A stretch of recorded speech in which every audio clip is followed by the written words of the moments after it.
Hello বন্ধুরা, তোমরা তো জানোই আমার রান্নাবাড়ি কমপ্লিট, রান্না হয়ে গেছে। আম পাড়ছিলাম, আম দিয়ে ডাল বলছিলাম। তো আমার বাড়ির পাশে ননদের বাড়ি থাকা কত ভালো জানো বন্ধুরা। এই যে দেখো, ডাঁটা শাক দিয়ে পাঠিয়েছে।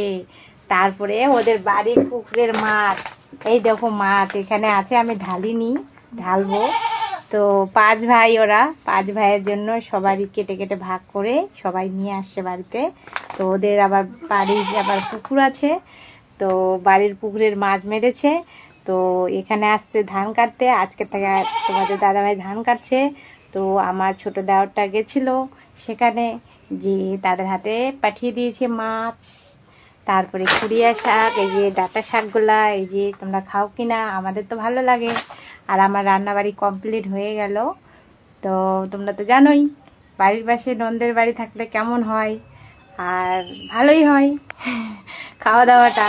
এই যে পুকুরের মাছ দিয়ে গেছে, কখনো আবার আমার ভাগনা খাসি কাটে, খাসির মাংস দিয়ে যায়, আর তোমাদের দাদাভাইও খাসি কাটে। টাটা বন্ধুরা।